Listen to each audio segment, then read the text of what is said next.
مسلمان میں اور آپ جس دور سے گزر رہے ہیں، اس دور کی تیزی نے اور معاملات کی شدت نے ضروریات کو بے لگام کر دیا ہے، خواہشات بہت ساری بڑھا دی ہیں۔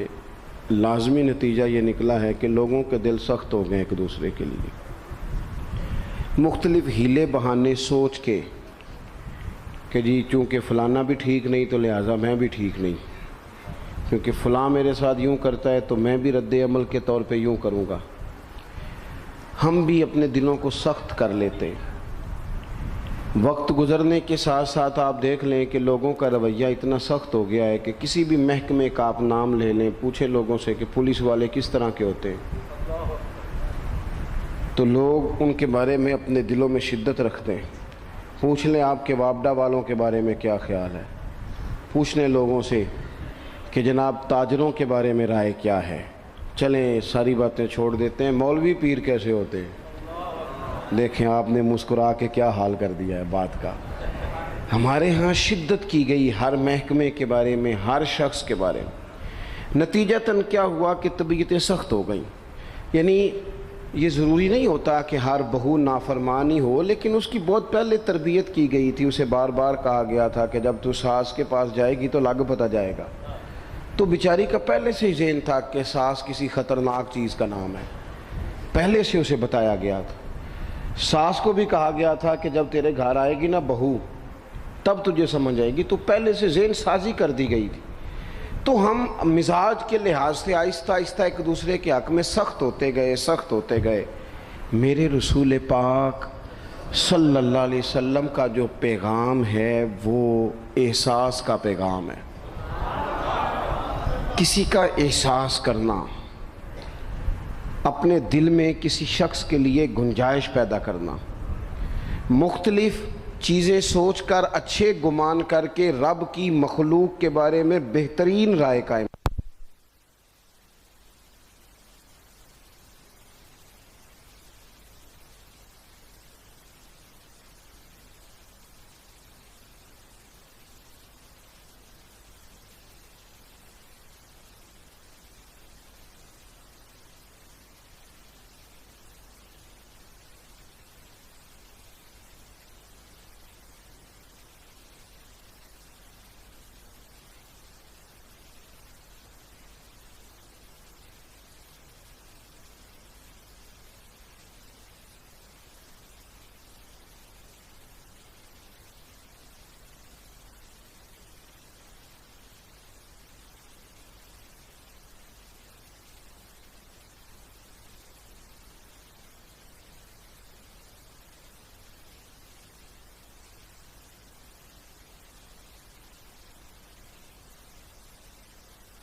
کسی بہترین اردو داں کا جملہ نہیں بلکہ یہ اللہ کا قرآن ہے۔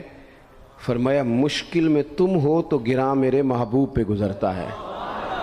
حضور تو جلدی کرتے ہیں تمہاری بھلائی چاہنے میں، کیوں؟ رشتہ بڑا گہرا ہے۔ النبی اولیٰ بالمؤمنین من انفسہم، فرمایا یہ وہ محبوب ہیں جو تمہاری جانوں سے بھی تمہارے زیادہ قریب ہیں۔ رسول کائنات صلی اللہ تعالیٰ علیہ وآلہ وسلم امت کے حق میں نرم دل رکھتے، نرم۔ لوگ سمجھتے ہیں شاید کسی کا بھلا یہ ہوتا ہے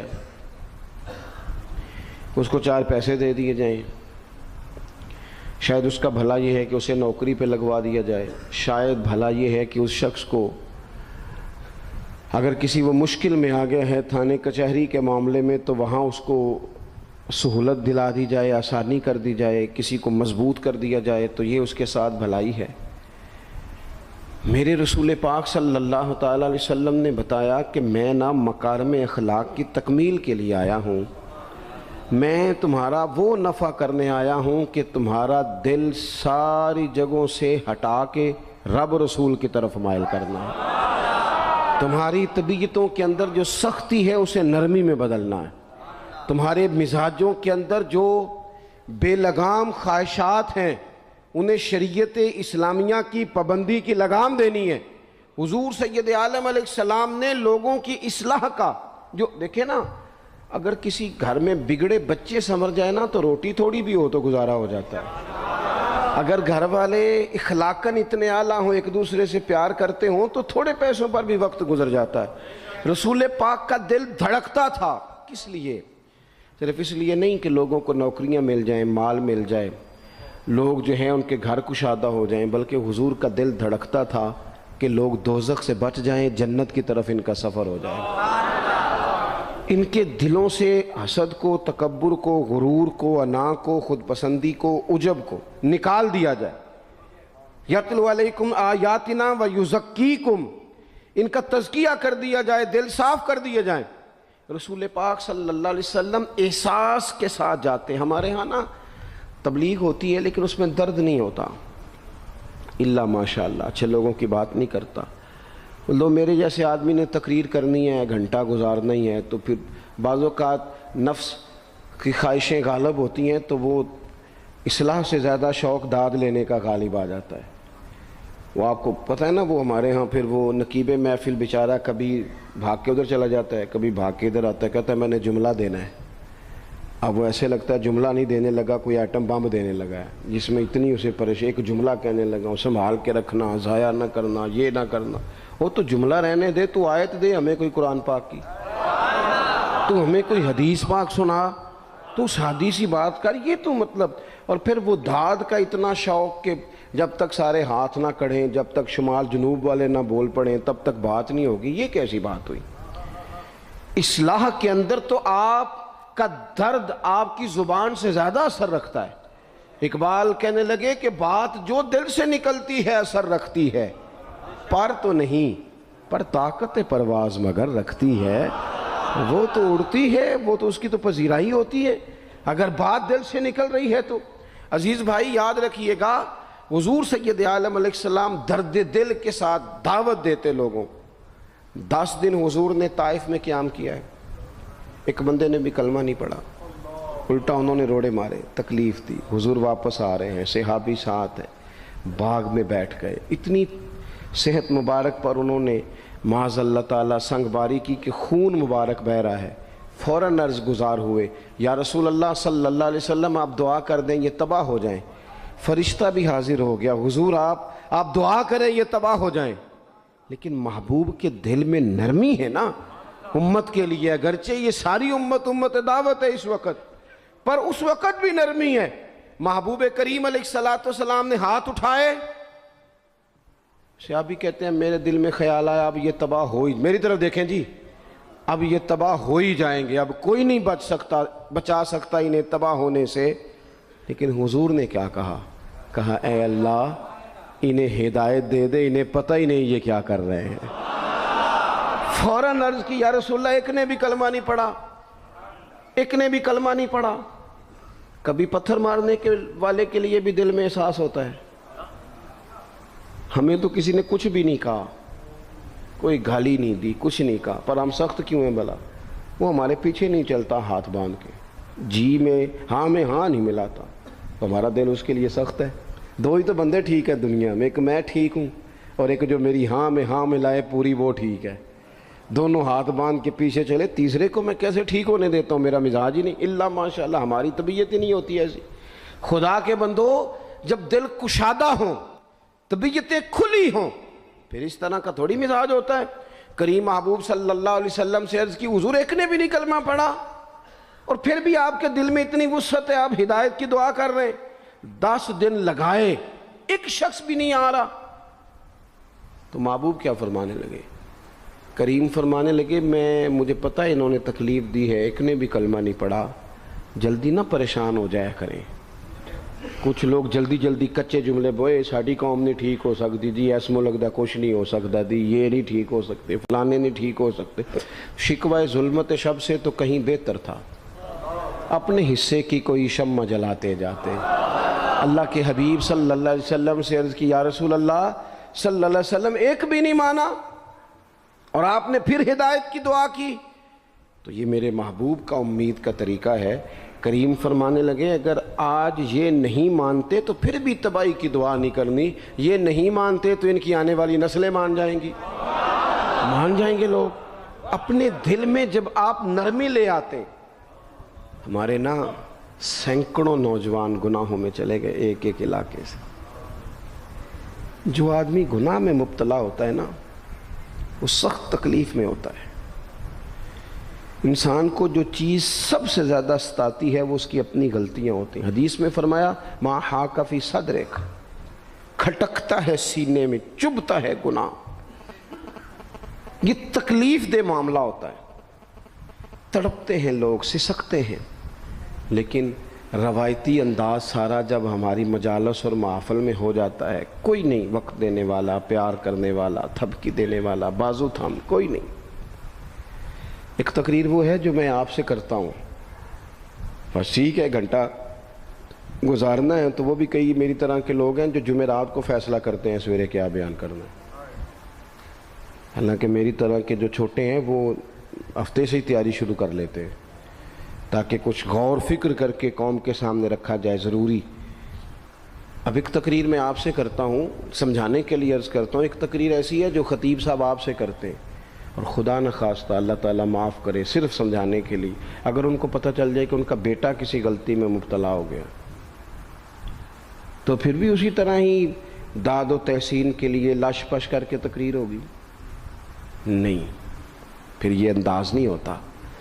پھر تو بچہ کو سامنے بٹھا کے باپ اپنی پگڑی اس کے پیروں میں رکھتا ہے، پھر تو ماں دوپٹہ پیروں میں رکھتی ہے، کہتی پتر میری کمائی نہ اجاڑ دینا، اور نہ پتہ چلا تو سگریٹ پینے لگ گیا، خدا خیر کرے، تیری مہربانی۔ سوتا نہیں، اس کا چہرہ پریشان ہے۔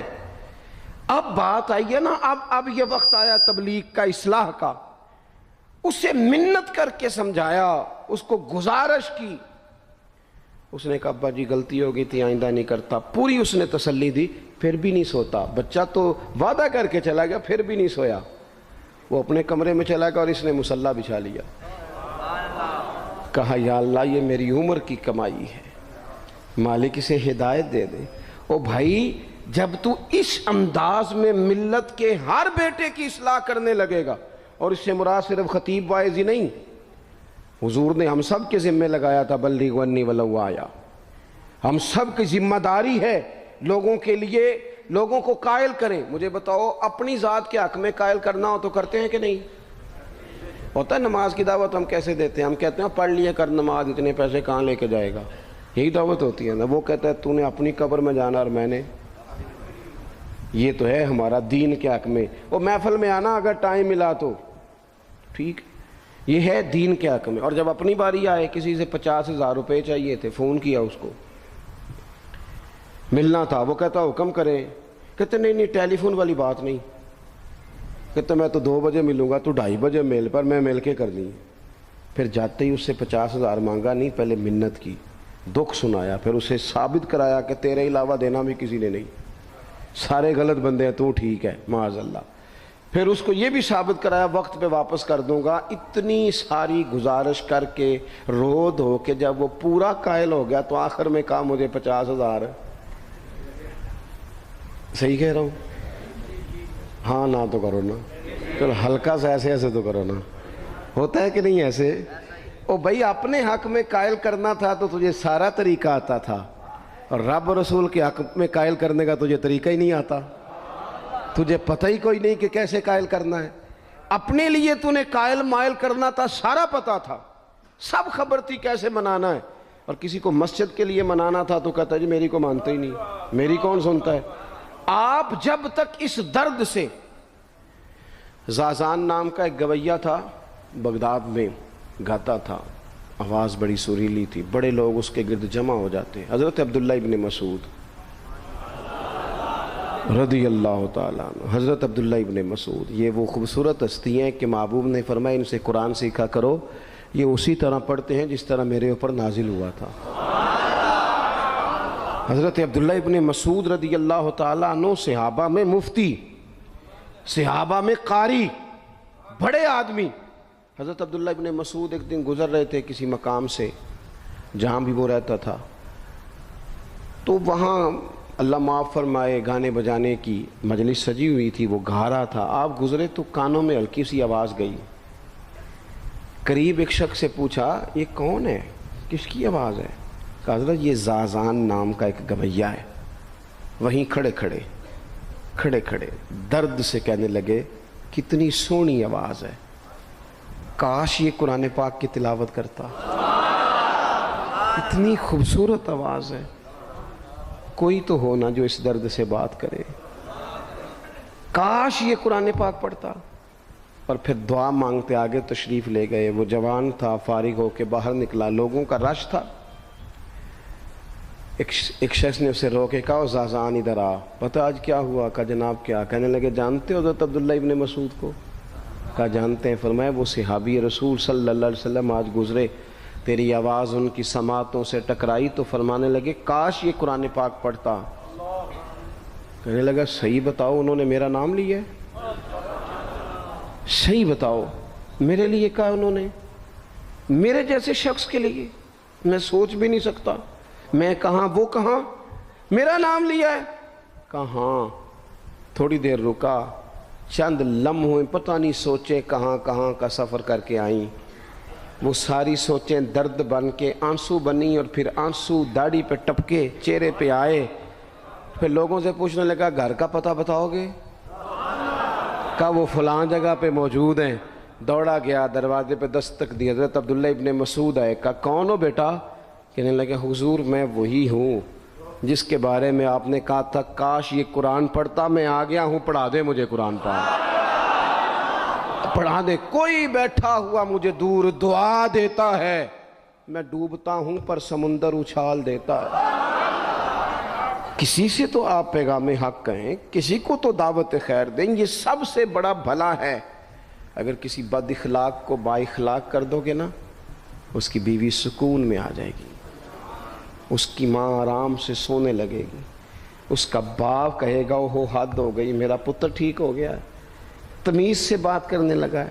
بچے پریشان ہوتے ہیں. بچے، میں بیٹھا تھا کھانا کھا رہا تھا گھر میں، تو میرے گھر والے کہنے لگے مدرسے کا کوئی بچہ باہر ہے، بڑا سخت رو رہا ہے. میں نے کہا بلاؤ، کسی استاد نے ڈانٹ دیا ہوگا. تو بچہ میرے پاس ہے تو اس کا وجود کانپ رہا تھا.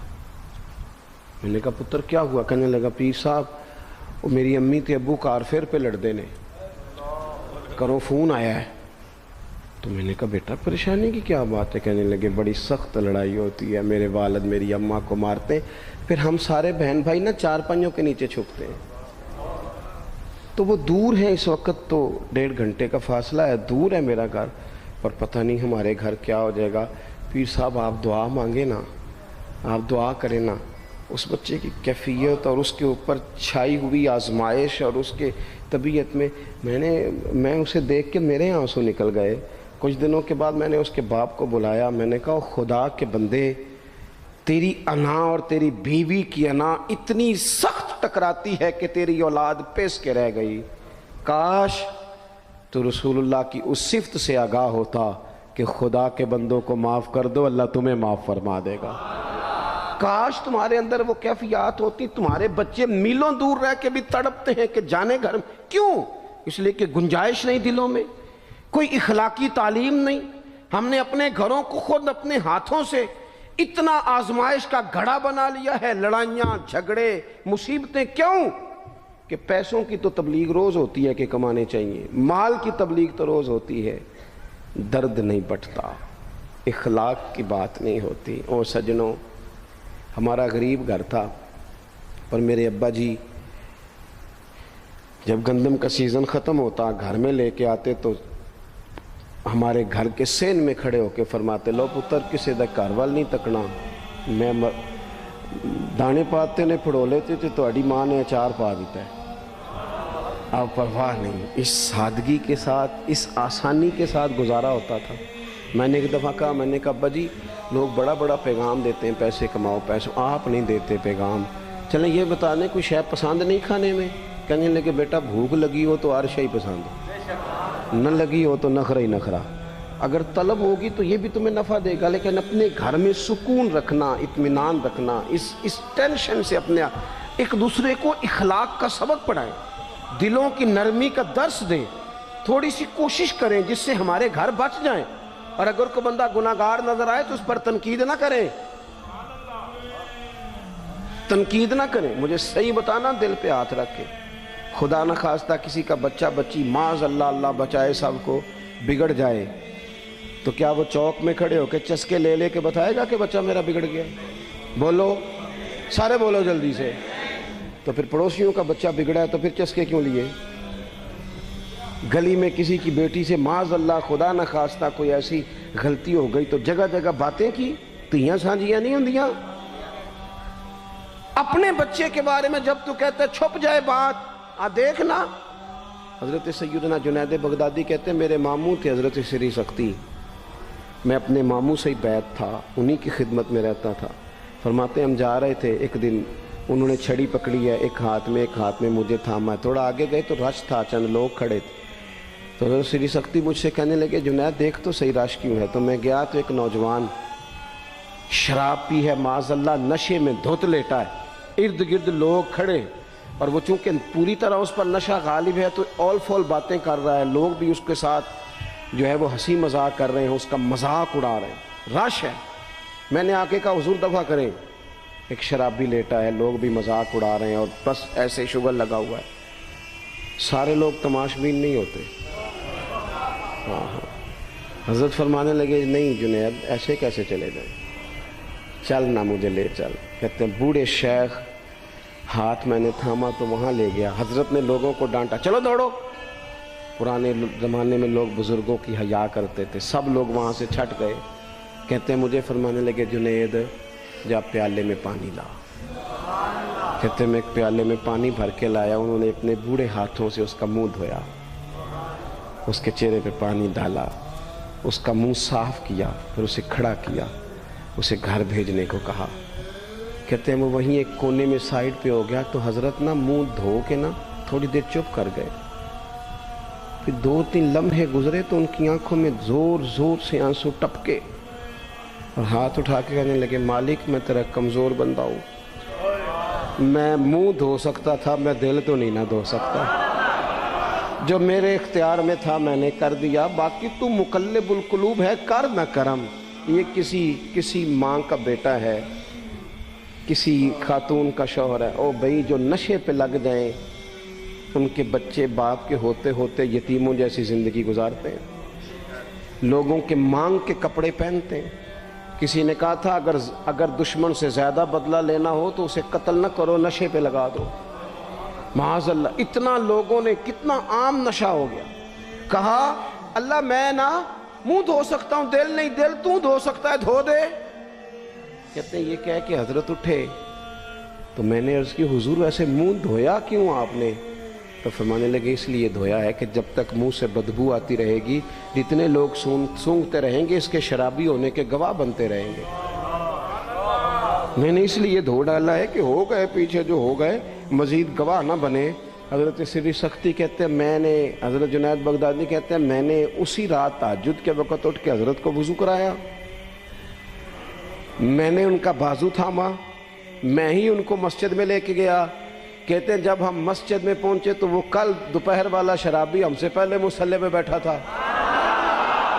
کہتے ہیں میرے دل سے آوازیں نکل رہی تھی شیخ دیکھ لو پھر مالک کتنا کریم ہے، آپ نے منہ دھو ڈالا تھا، رب نے دل بھی دھو ڈالا، کرم فرما دیا۔ کوئی ہو نہ جو ایسا کرے؟